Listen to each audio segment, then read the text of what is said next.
ഈ അന്താരാഷ്ട്ര ചലച്ചിത്രോത്സവത്തിന്റെ കോഴിക്കോടൻ പതിപ്പിന്റെ സമാപനം ആകുമ്പോൾ വളരെ അഭിമാനവും ചരിതാർത്ഥ്യവുമുള്ള നിമിഷങ്ങളാണ്.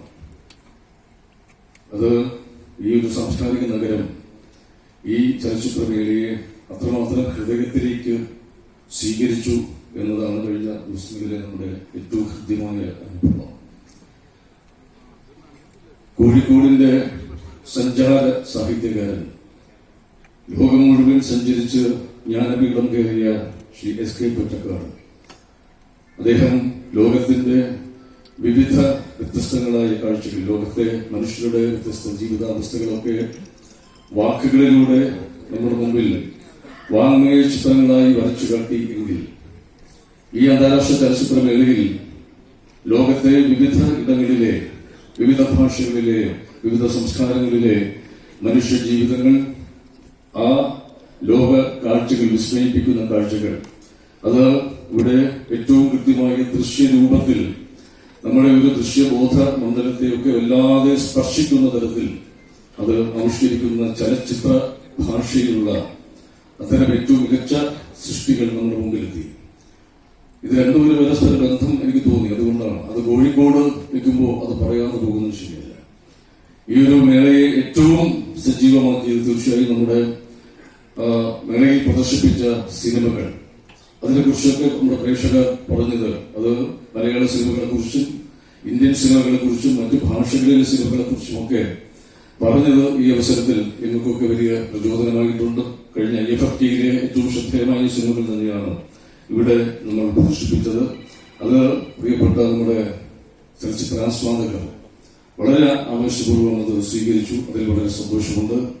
മലയാള സിനിമയുടെ 100 വർഷം തികയാൻ പോകുന്ന ഈ അവസരത്തിൽ ഇങ്ങനെ ഒരു ചലച്ചിത്ര മേള, മലയാളത്തിന് സ്വന്തമായിട്ടൊരു ചലച്ചിത്രമേള ഉണ്ടാകണം, ഒരു അന്താരാഷ്ട്ര ചലച്ചിത്രമേള ഉണ്ടാകണം എന്ന് ആദ്യമായി ആഗ്രഹിക്കുകയും അങ്ങനെ ഒരു ആശയം മുന്നോട്ട് വയ്ക്കുകയും പിന്നീട് അത് യാഥാർത്ഥ്യമാക്കുന്നതിന് വേണ്ടി അഹോരാത്രം പ്രവർത്തിക്കുകയൊക്കെ ചെയ്ത ഒരുപാട് വ്യക്തിത്വങ്ങളുണ്ട്. അവരെല്ലാം ഹൃദയപൂർവ്വം ഈ അവസരത്തിൽ ഇങ്ങനെ ഓർക്കുകയാണ്. മലയാള സിനിമ എന്ന് പറയുന്നത് അതുപോലെ താരങ്ങളുടെ മാത്രം ചരിത്രമല്ലല്ലോ. എത്രയെത്ര മനുഷ്യർ, എത്രയെത്ര മഹാപ്രതിഭകൾ. അവരൊന്നും അങ്ങനെ ഒരു വെട്ടുപിരിച്ച വഴികളിലൂടെയായിരുന്നു അല്ല സഞ്ചരിച്ചത്. ഒരു കാലത്ത് മലയാള സിനിമ തുടങ്ങിയ മനുഷ്യൻ നമുക്കറിയാം, ഒരു നിശബ്ദതയിൽ നിന്നാണ് മലയാള സിനിമ തുടങ്ങിയത്. ആ നിശബ്ദ ചിത്രം പിന്നീട് മലയാള സിനിമയുടെ ഏറ്റവും വലിയ ചരിത്രമായി മാറുകയായിരുന്നു. അങ്ങനെ ഒരു ശബ്ദമില്ലായ്മയിൽ നിന്ന് തുടങ്ങിയ സിനിമ, മലയാള സിനിമ, ആ സിനിമ ഉണ്ടായ ഇടത്തു നിന്ന് തന്നെ ഒരു മനുഷ്യൻ ശബ്ദത്തിന്റെ വിസ്മയമായ തലങ്ങൾ സൃഷ്ടിച്ചുകൊണ്ട് ഓസ്കാറിൽ തൊട്ട റസൂൽ പൂക്കുട്ടിയെ പോലെയുള്ള പ്രതിഭകളെ ലോകത്തിന് സമ്മാനിച്ച ഒരിടം കൂടിയായി കേരളം മാറി. അത് സിനിമയുടെ ഒരു വികാസത്തിന്റെ ചരിത്രം കൂടിയാണ്. സിനിമയുടെ വികാസം അതായത് നാളുകളിൽ പരിശോധിക്കുമ്പോൾ ഓരോ നിമിഷവും സിനിമ മാറിക്കൊണ്ടിരിക്കുകയാണ്. ഇന്നുള്ള സിനിമയല്ല നാളത്തെ സിനിമ. ഇത് പ്രേക്ഷക റിയാലിറ്റിയും വിർച്വൽ റിയാലിറ്റിയും ആർട്ടിഫിഷ്യൽ ഇന്റലിജൻസും ഒക്കെ ലോകത്തെ വാഴുന്ന കാലത്ത് അത് സിനിമയും അടക്കി ഭരിക്കാൻ പോകുന്ന ഒരു ഭാവിയിലേക്കാണ് സിനിമ പോയിക്കൊണ്ടിരിക്കുന്നത്. ഈ അവസ്ഥയിൽ തന്നെയാണ് സംസ്ഥാന സർക്കാർ നമ്മുടെ മലയാള സിനിമയ്ക്ക് വേണ്ടിയിട്ടൊരു സിനിമ നയം രൂപീകരിക്കുന്നത്. അതിന്റെ ഒരു പ്രാരംഭമായ ചർച്ചകളൊക്കെ നടന്നു കഴിഞ്ഞു. ഷാജി കച്ചാറിന്റെ നേതൃത്വത്തിൽ സിനിമാ മേഖലയിലെ പ്രധാന വ്യക്തിത്വങ്ങളും പ്രധാന സംഘടനകളും ഒക്കെ ആയിട്ടുള്ള നിരവധിയായിട്ടുള്ള കൂടിക്കാഴ്ചകൾ. അതിനെ തുടർന്ന് കഴിഞ്ഞ 2-3 തീയതികളിൽ ആദരണീയനായ കേരളത്തിന്റെ മുഖ്യമന്ത്രി ഉദ്ഘാടനം ചെയ്ത സിനിമ കോൺക്ലേവ്, അതിന് പാനൽ ഡിസ്കഷൻസും ഓപ്പൺ ഫോറവും പ്ലീനറി സെഷനും ഒക്കെ ആയിട്ട് നിരവധിയായിട്ടുള്ള, അത് കേരളത്തിലെയും പുറത്തുമൊക്കെയുള്ള വളരെ പ്രശസ്തരായ പ്രഗത്ഭരായ സിനിമാ വ്യക്തിത്വങ്ങൾ, ചലച്ചിത്രകാരന്മാരൊക്കെ പങ്കെടുത്ത വളരെ ക്രിയാത്മകമായ ചർച്ചകളിലൂടെ ഉരുത്തിരിഞ്ഞു വരുന്ന ആശയങ്ങൾ, അത് ഇനിയും തുടർ ചർച്ചകൾ ഉണ്ടാകും. അതിലൂടെയൊക്കെ മലയാള സിനിമയ്ക്ക് ഈ സർക്കാരിന്റെ സമ്മാനമായിട്ട് തന്നെ ഒരു സിനിമാ നയം, ഒരു ഫിലിം പോളിസി ഉണ്ടാവുകയാണ്. ഒരു സിനിമാ നയം എന്ന് പറയുന്നത് സർക്കാരിന് ആ മേഖലയോടുള്ള കാഴ്ചപ്പാടാണ്, ആ മേഖലയോടുള്ള സർക്കാരിന്റെ സമീപനമാണ്, അതിന്റെ ഒരു രേഖയാണ്.